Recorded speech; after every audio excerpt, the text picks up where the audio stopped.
মানুষের খারাপ সময় সব সময় থাকে না, কিন্তু এই খারাপ সময়ে যারা খারাপ ব্যবহার করে তারা সব সময় মনে থেকে যায়।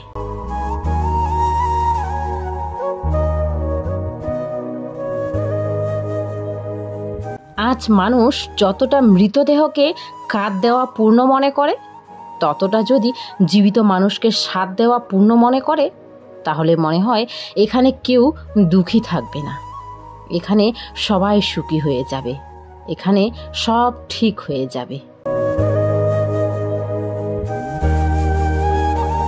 আমি জানি কোন প্যারেন্টস সচেতনভাবে এটা চায় যে আমার মেয়ে শ্বশুরবাড়িতে দুঃখ পাক। সচেতনভাবে কেউ চায় না, সবাই চায় সুখ পাক। তাই তারা ভালো ঘর পরিবার খোঁজেন, এমন বাড়ি খোঁজেন যেখানে মেয়েটাকে বেশি কাজ না করতে হয়।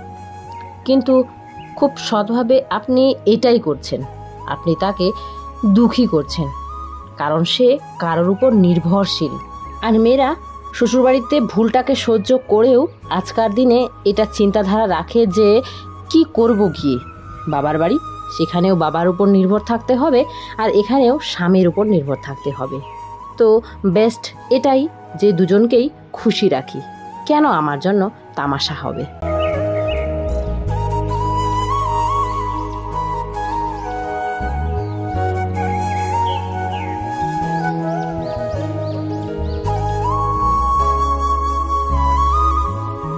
যাদের ওদিকে পাট ক্ষেত আছে তারা হয়তো বুঝবে, এক ধরনের শুঁয়াপোকা বের হয়, যেগুলো ধরলে আর কি তেমন চুলকানি ফুলকানি এগুলো কিছু হয় না আর কি, বিষাক্ত না আর কি ওগুলা। কিন্তু এই যে বাড়ি এসে যে দেখো গাছের পাতাগুলো সব খেয়ে নেয়, এই যে গাছের নিচে যেগুলো ঝুলেছিল সেগুলো কিন্তু খায়নি, উপরে উঠে উপরেরগুলো সব খেয়ে নিয়েছে। আমি ছিলাম না যে, তা না হলে তো আমি ওকে ফেলে দিতাম আর কি, উঠতেই দিতাম না গাছে, এমন করতাম। তো যাকে ইয়ে হয়ে গেছে, গাছটাও নষ্ট হয়ে গেছে, তার জন্য সবগুলো ঠাল ভেঙে দিলাম। এখন নতুন করে আবার হবে এই কদিনের বৃষ্টিতেই, এই যে কুয়ো পাড়ে রেখে দিলাম, যতদিন না বৃষ্টি হচ্ছে ততদিন ওখানেই থাক।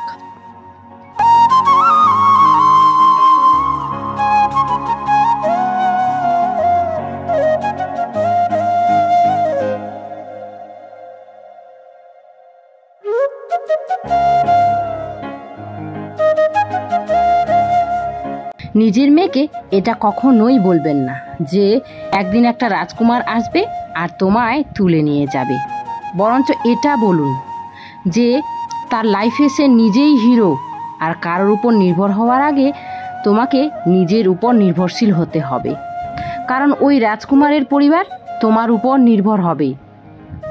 এ কারণে ওনাদের রাজকুমারী নয়, চাকরানির প্রয়োজন।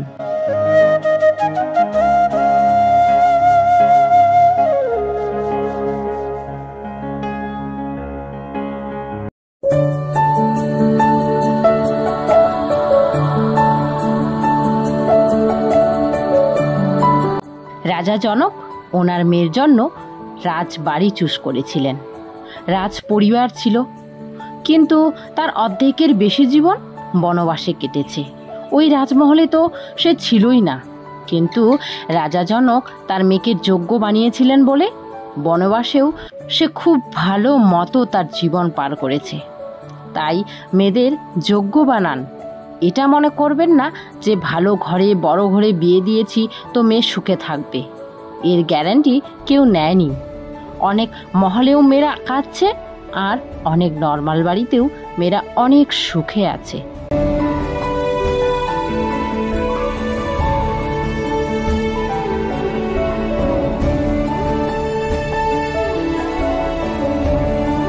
ফেঁসে গেছি জীবনের কুরুক্ষেত্রে অভিমন্যুর মতো, ফেঁসে গেছি জীবনের কুরুক্ষেত্রে অভিমন্যুর মতো।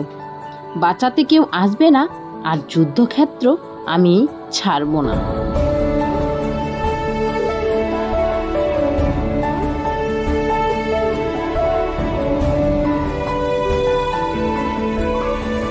হোঁচট খেলেই বোঝা যায় যে টাকার কত প্রয়োজন।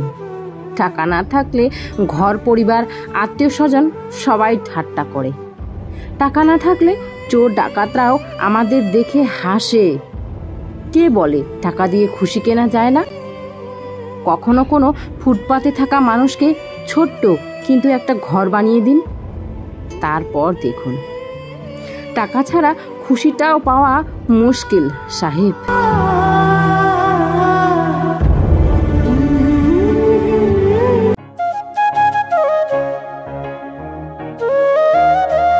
এক বোন আছো আমার, কিছুদিন আগে কমেন্ট করেছিলে যে তুমি প্রেগনেন্ট আছো আর কিছুদিন পরে তোমার বেবি হবে, আর আমার ভিডিওগুলো দেখে তুমি খুব মোটিভেট হও, তোমার খুব ভালো লাগে। এখনও তাই বলছো, খুব ভালো লাগে, অনেক শক্তি পাও, মনে জোর পাও আমার ভিডিও দেখে। তো তোমাকে অনেক ধন্যবাদ। তোমার একটা ফুটফুটে মেয়ে হয়েছে আর মেয়ের নাম দিয়েছো তুমি টিয়া।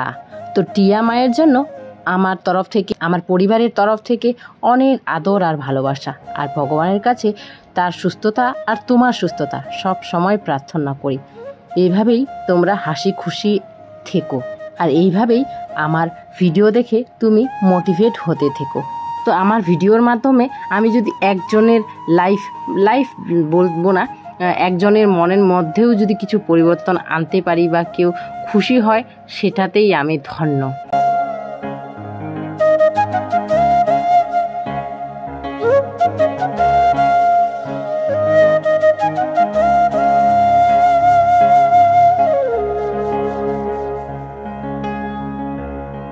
যে দিদি বা বোনেরা আমার ল্যাপা মোছার ব্লগ দেখতে ভালোবাসো, আজকের ব্লগটা তাদের জন্য। আশা করছি তোমরা অনেক খুশি হবে। আর অবস্থাও তো খারাপ হয়ে গেছিল ঘরটার, তাই না? তার জন্য দেখো সব লেপে মুছে খুব সুন্দর করে নিলাম। এখানে মাটিটার সাথে অল্প একটু সিমেন্ট দিলাম, আর অল্প একটু সিমেন্ট আছে, আর 2 দিনের মতো হবে মনে হয় লেপা যাবে। এই বর্ষাটা পার হয়ে গেলে হলো আমার, তারপরে আমি মাটি দিয়ে লেপবো। এটা যে সিমেন্ট দিয়ে লেপে নিচ্ছি, তাহলে কি বলতো অনেক দিন থাকে আর কেঁচোর উৎপাত হয় না। সব থেকে বড় কথা হলো কেঁচোর উৎপাত, তা না হলে এত মাটি, ওই যে দেখেইছো ওদিকে কেমন অবস্থা হয়েছিল। তো এবার এই সিমেন্টটা থাকার কারণে আমি অনেক বাঁচা বেঁচেছি। আমার শাশুড়ি মা আগে কী করতো বলো তো, এই যে ধারগুলোতে কেঁচোর উৎপাত হতো, তো শাশুড়ি মা সপ্তাহে 1 দিন সেই কেঁচোর মাটিগুলোকে আরও একটু করে খুঁড়ে ফেলে ওখানে কেরোসিন তেল দিয়ে দিত। তো ওইভাবে না 2 সপ্তাহের মতো ধরো ঠিক থাকতো কেঁচোগুলো, আর যতদিন ওই কেরোসিন তেলের গন্ধটা ওই মাটিতে থাকতো কেঁচোগুলো উৎপাত করতো না। আর এই যে দেখো নারিকেলগুলো, আমি ভাবছি মনে হয় এগুলো নষ্ট হয়ে গেছে, পুরো শুকিয়ে অবস্থা খারাপ, নষ্ট হয়ে গেছে। 1টা 2টো শুধু ভালো আছে, সব নষ্ট হয়ে গেছে। ওগুলো ঝড়ের মধ্যে পড়ে গেছিলো, বাবা কুড়িয়ে এনে রেখেছিলো, আমি ভাবছি নষ্ট হয়ে গেছে, তার জন্য ফেলে দিলাম। বাবা আবার তুলে এনে রেখে দিল। তো কেটে দেখা হয়েছে, 1টা কি 2টা ভালো ছিল, বাকি সব নষ্টই হয়ে গেছে। আর নারকেল খেতে কেউ ভালোবাসে না বাড়িতে, তার জন্য কাটাও হয় না। নারকেল নাড়ু খেতে ভালোবাসে, কিন্তু কুড়বেটাকে কুড়ার জন্য সবাই কুইরা, আমি তো একদমই পারি না। কুইরা বলো যাই বলো, আমি কুড়তে একদমই পারি না, এত শক্তি লাগে না, আমার দ্বারা হয় না। তো স্নান করে দেয়, আর স্নানও করতে চাচ্ছে না, তার জন্য ওইভাবেই পরে এগুলো নষ্ট হয়ে গেল। তা না হলে আমি কিন্তু ওই বাড়িতে নারকেল নাড়ু খুব করতাম। আর এখানে অলসতা, আমি তো এখানে কাজ বেশি দেখোই, তো ওই জন্যই বিশেষ করে আরও এক্সট্রা কোনো কিছু করতেই মন চায় না। এই কাজ গোছাতেই মনে হয় হাঁপিয়ে গেলাম, এমনটা লাগে।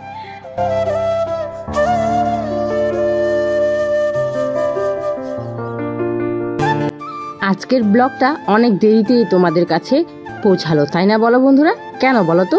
আমার যা এসেছে আমাদের বাড়িতে, তো এক ঘরেই থাকা হচ্ছে সবার, সে কারণে। আর যা গরম দিয়েছে, এই গরমে বাইরে কেউ থাকতে পারে না, সবাই ঘরের মধ্যেই থাকে। আর ঘরের মধ্যে থাকে তো ফ্যান তো চলবেই, ফ্যানের কারণে ভালো মতো ভয়েস সবারও দিতে পারি না, সবার সামনে কথাও বলতে পারি না। বাচ্চাগুলো তো তাও চিল্লা অনেক, আজকের ভিডিওতে অনেক বাচ্চার আওয়াজ শুনতে হয়তো পারছো তোমরা, চিল্লাচিল্লির আওয়াজ। তবুও ওইভাবে কষ্ট করে করছি, তাও হাফ করে তার আর ফিনিশ করতে পারিনি। তো আজকে এখন ভিডিওটা এডিট করে তারপরে তোমাদের কাছে দেব। আর আশা করছি যারা আমার প্রিয় বন্ধু, আমাকে অনেক ভালোবাসো, তোমরা হয়তো অপেক্ষায় আছো। তাই তোমাদের জন্যই যেমন করেই হোক ভিডিও আমাকে দিতেই হবে, তাই না বলো বন্ধুরা? আমারও তোমাদের ভিডিও দিতে বা তোমাদের মিষ্টি মিষ্টি কমেন্ট পড়তে খুবই ভালো লাগে।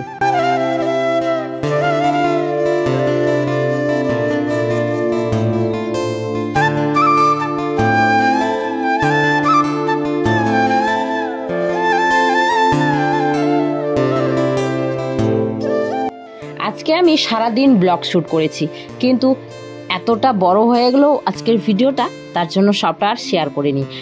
নেক্সট ডে এর হাফ যে পার্টটা আছে সেটা শেয়ার করব। দেখো আমি ঘুম দিয়েছিলাম আর এদিকে বৃষ্টি চলে এসেছে।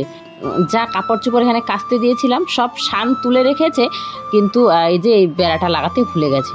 তো বেড়াটা তো ভিজে গেলে কোনো ব্যাপার না, কিন্তু এই যে এখানে আমি যে প্লাস্টিকগুলো জমিয়েছি উনুন জ্বালানোর জন্য সেগুলোও ভিজে গেছে। তো দেখলাম ভিতরে চলে গেছে অল্প একটু জল, আর বেশি বৃষ্টি তো হয়নি, বোঝাই যাচ্ছে। আর হাওয়া দিচ্ছে অনেক, ছাতাটা দেখলে কেমন উড়ে চলে গেল। তো বন্ধুরা আজকে ব্লগটা এখানে এন্ড করলাম। সবাই ভালো থেকো, সুস্থ থেকো, আর তপুর ছোট্ট পৃথিবীর সাথে থেকো।